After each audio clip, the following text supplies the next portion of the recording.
แล้วน้องการันตีมันได้จังใดบ้างขวดที่ตั้งอยู่หน้าเจ้าเมืองนั้นมาจากในป้าอันนี้น้องก็ไม่ได้เป็นคนไปซื้อให้เราได้ล่ะนะแล้วนี่ไผ่มีหลักฐานว่าเราไปเอามาจากป้าเนี่ยถามเนี่ยแล้วน้องบอกว่ายูเซฟโบนั้นต้มกันอึกกระทึกน้องพวกเจ้าต้มกันอึกกระทึกน้องอันเล่าหันก็ไม่ได้แปลกบ่ได้หมายความว่าขวดที่ตั้งอยู่ในนั้นนะมันโบแม่นน้ำท่อมนะ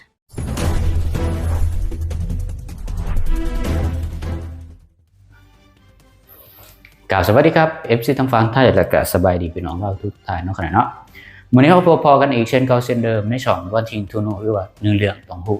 นะ BC Channel กับพยาบาลเนาะที่ออกมาทกเถียงกับBC ที่ BC เนี่ยเอาวิดีโอของเจ้าเมืองหนึ่งอยู่ที่ประเทศลาวเนาะมาประชุมแล้วก็เอาน้ำกระท่อมมาตั้งเนาะแล้วก็มีสาวที่เป็นพยาบาลคนนี้นี่มาโพสต์อยู่ในคอมเมนต์เป็นวิดีโอว่านี่เป็นเรานั่นนี่เนาะแต่ว่าสาวบีซีก็บอกว่าเป็นน้ำกระท่อม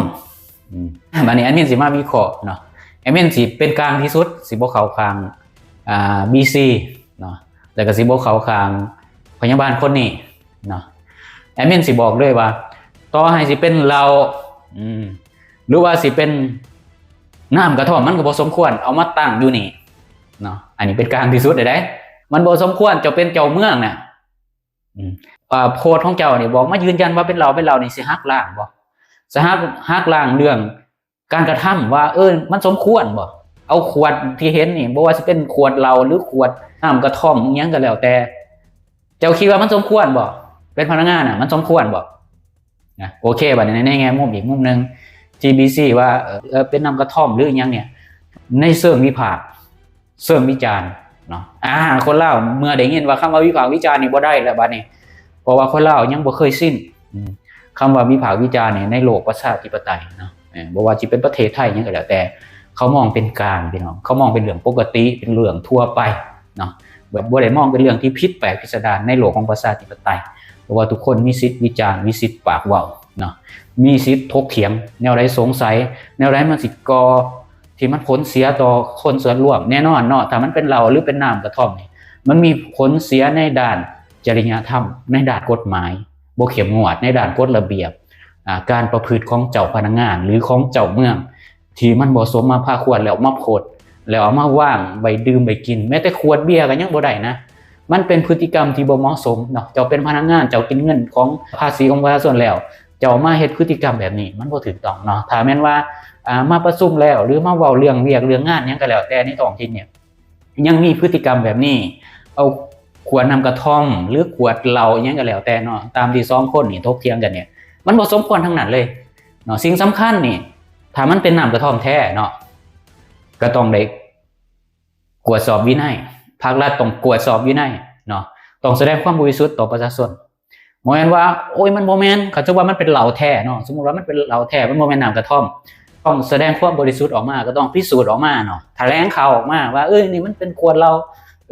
วิธีที่เฮ็ดได้มีวิธีนั้นวิธีเดียวแล้วก็ผู้ที่มีอำนาจสูงกว่านี้ก็ต้องตั้งคณะกรรมการตรวจสอบว่ามันเหมาะสมหรือบ่แล้วก็สิ่งที่ว่างตั้งไว้ในตามที่โลกออนไลน์เขาเอามาโพสต์เนี่ย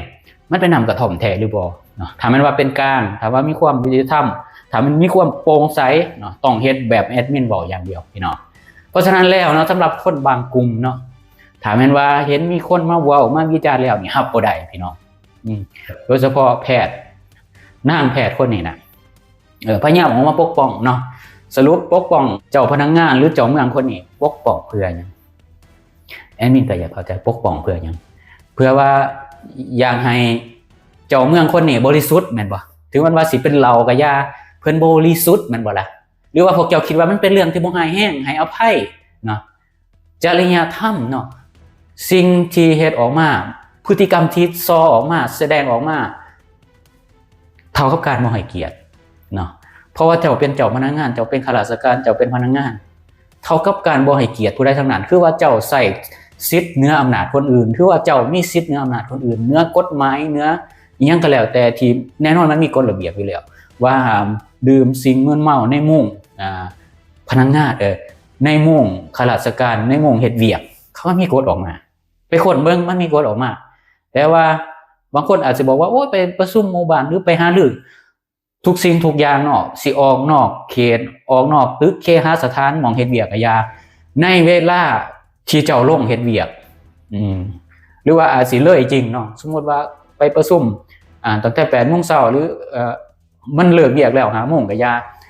ตราบใดที่ยังบ่ทันออกมาเนาะเขาก็คิดเป็นการล่วงเวลาหรือเป็น OT หยังก็แล้วแต่ตราบใดที่ยังบ่ทันได้ออกจากพื้นที่เนาะตลอด24 ชั่วโมงคือต้องรับใช้เนาะคันแม่นว่าบ่ทันออกจากพื้นที่เท่ากับยังเป็นโมงเฮ็ดเวียกคือเก่ามันสิแยกออกจากกันบ่ได้พี่น้องแล้วก็ตามที่แอดมินเบิ่งในรูปนี่แน่นอนมันเป็นโมงเฮ็ดเวียกหรือเป็นเวลาเฮ็ดเวียกเป็นเวลาที่กำลังปฏิบัติหน้าที่เนาะเอาเรามาวางอยู่จังซี่หรือเอาขวดน้ำกระท่อมมาวางอยู่จังซี่มันสมควรบ่พี่น้องถามคืนบ่สมควรบ่แต่พวกที่พยายามที่จะมาปกป้องนี่ปกป้องอำนาจแทนเขาเงินเดือนพ่อกินหรือยังเงินเดือนพ่อกินหรือยังแต่เขาพวกนี้เนี่ยเดี๋ยวเขาเกษียณออกไปเขาก็ไปเสวยสุขหรือว่าเจ้าปกป้องคนพวกนี้คนที่เฮ็ดผิดระเบียบวินัยแบบนี้เจ้าคิดว่าคนพวกนี้เป็นวีรบุรุษของประเทศลาวบ่พวกนี้เคยสร้างเศรษฐกิจให้คนลาวบ่เจ้าเมืองคนนี้เคยสร้างเศรษฐกิจให้ประเทศลาวให้ประชาชนมีอยู่มีกินบ่บางคนก็ฮู้ว่าบ่แล้วบ่ล่ะปกป้องเพื่อ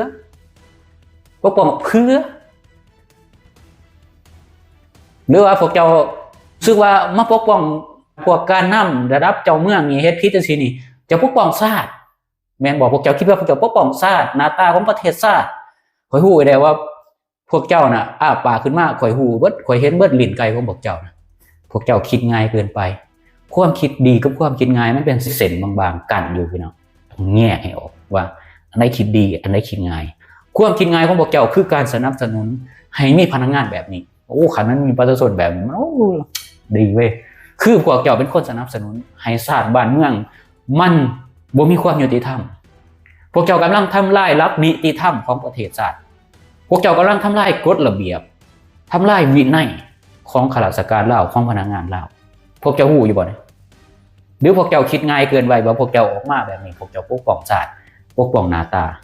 เขาอยู่ในห้องแอร์เขาเบิดอำนาจไปหรือเขาเกษียณหรือเขาเบิดวาระของเขาไปเสวยสุขแล้วเขาเอาลูกเขาขึ้นมาแทนหรือเอาญาติพี่น้องเงี้ยก็แล้วแต่เงินเดือนเขาหลายกว่าพวกเจ้าหลาย10 เท่าแล้วพวกเจ้ามาปกป้องเพื่อยังให้เฮ็ดกับประชาชนแบบนี้เพื่ออยากเหยียบหัวพวกเจ้าอยากเนื้ออำนาจเนื้อกฎเกณฑ์เนื้อกฎหมายได้แม่นบ่พวกเจ้าปกป้องไว้เพื่อแบบนี้บ่นั่นแหละคือความจริงเนาะไปหาบ่ได้ก็บ่เป็นหยังมันอยู่ที่จิตสำนึกของพวกเจ้าเองมื้อนี้ตัดทรงใหม่พี่น้อง